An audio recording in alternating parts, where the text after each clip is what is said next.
actually not from this country. Yeah. Like, the country that I come from, like specifically speaking, the place where I come from, there's too much noise. Like, there's too much noise to get enough sleep, you know? Like, even if you're trying to sleep at 3 a.m. or 4 a.m. or even as early as 10 p.m., my parents are always having sex.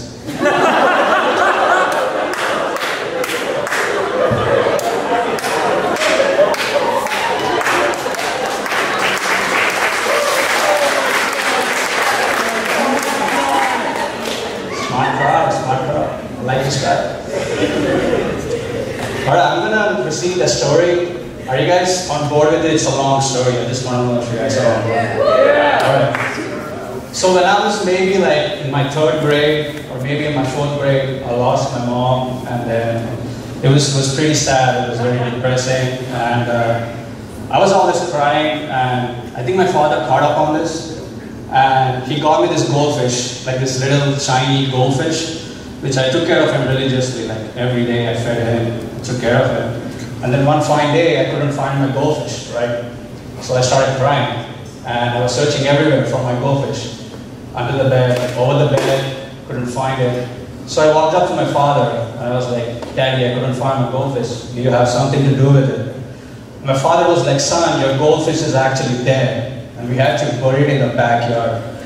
But don't worry, because in the middle of the night, all the biblical angels are going to walk down to the backyard, pick up the soul of your goldfish, and take it back to heaven. In that way, your goldfish is actually alive."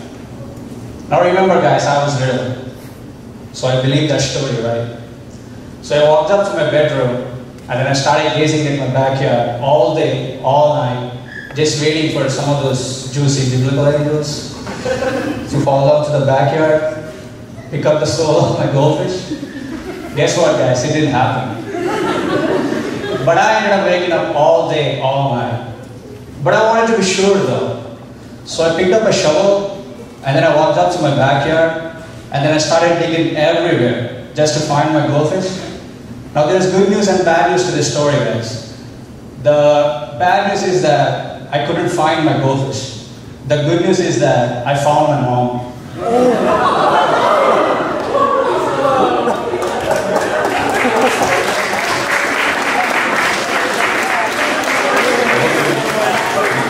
Thank you. You guys done?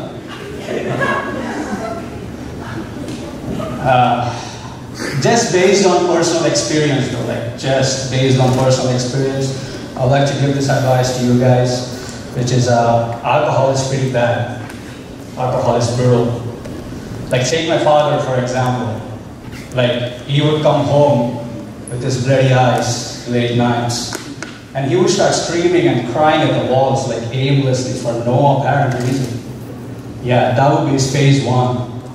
And then in phase 2, he would wake us up one by one, and he would beat us up. Like he would beat me, my brother, and then followed by my mom. And then in phase 3, he would start to drink alcohol.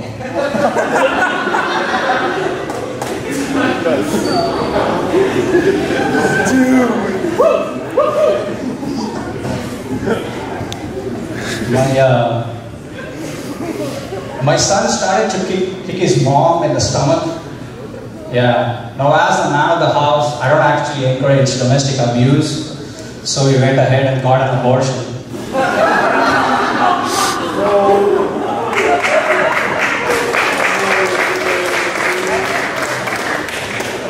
I divorced my wife recently.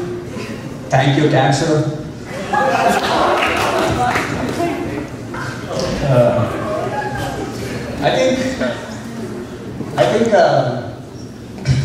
I think it's pretty safe assumption to say that I'm a brown guy, right? I think it's pretty safe to say that I'm a brown guy. And as a brown guy, I get a little bit insecure these days because there's no brown power, there's no brown movement, you know what I mean? Like, if you go throughout history, there's black power, and there's also like physical symbolic gesture to emulate these powers, right? Black power, white power. Like for black power, all you have to do is make a rock with your fist and then raise your hand 90 degrees to your vision. Yeah, that's called black power. That's how you emulate your black powerness with the other fella, right? That's black power, right? Black power. And then this. Push the button on the bottom again. And top. Hello?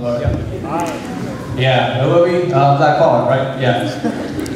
And then there's called white power, right? For white power, all you have to do is make a paper with your hand, raise your hand 45 degrees to your vision. That's how you do it, like white power. Like white power. That's white power. Send it down, send it down. I was just showing you what the physical symbolic gesture was. That's it. Now in order to fight my insecurity, I came up with my own physical symbolic gesture to emulate my brown powerness.